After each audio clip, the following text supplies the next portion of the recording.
Divizma je dvogodišnja biljka gusto prekrivena belim maljastim dlakama. Prve godine izraste samo rozeta velikih prizemnih listova, a druge godine izraste uspravna stabljika visoka i do 1,5 metar sa brojnim žutim cvetovima skupljenim u brojne čuperke pri vrhu stabljike.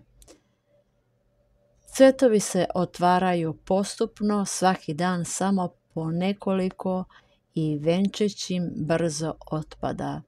Divizma je česta biljka, raste na sunčanim i kamenitim mestima, na suvim travnjacima, u zapuštenim poljima, uz poljske puteve, a često i po voćnjacima.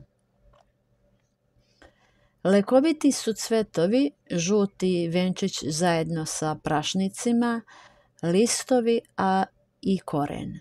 Cvetovi se skupljaju po suvom vremenu posle rose, ostave se nekoliko sati na zraku i potom suše u peći na temperaturi od 40 stepeni.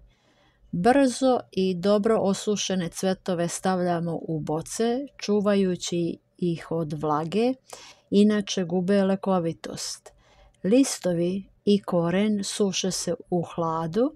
Divizma leči i pomaže kod niza bolesti, čirevi i osipi na koži, reuma i giht, astma, hripavac i kihavica, bolovi u plućima i grudima, pospešuje iskašljavanje, bolesti slezene i jetre, žutica, slabo mokrenje, uklanja noćno mokrenje kod dece, reguliše ciklus, poboljšava sluh.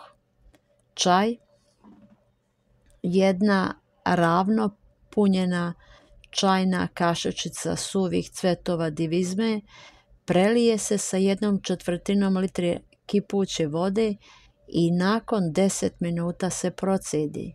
Pijemo po 2 do 3 šolje dnevno. To je najbolji lek protiv bolova u grudima i plućima, protiv žutice i slabog mokrenja. Čajna mešavina u jednakim delovima cvet divizme i trputac, 1 čajna kašičica te mešavine prelije se sa 1/4 litre kipuće vode i nakon 10 minuta se procedi. Pijemo 2 do 3 šolje dnevno kao lek protiv prehlade. Tinktura. Napuni se boca zdrobljenim i isjeckanim cvetovima divizme, prelije se rakijom i ostavi od 3 do 4 sedmice na suncu ili na toplom mestu. To je odličan lek protiv reume i hemoroida.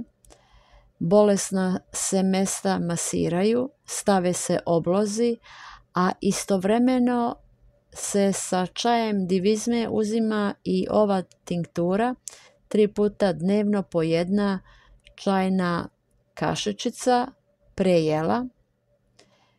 15 do 20 kapi opisane tinkture stavi se na kocku šećera i daje se deci koja mokre u krevet. Nekoliko kapi opisane tinkture stavlja se u uho za poboljšanje sluha. Ulje, sveži cvetovi divizme, samo latice, stave se u bocu i preliju maslinovim uljem. Ostavi se 3 sedmice na suncu i ocedi. Tim uljem lečimo hroničnu upalu uha, ekceme i čireve u ušnom kanalu. Oblozi, sveže listove držimo 5 minuta u vrelom mleku i potom ih stavljamo kao obloge kod dosipa, kožnih čireva i hemoroida. Želim vam dobro zdravlje, veliki pozdrav!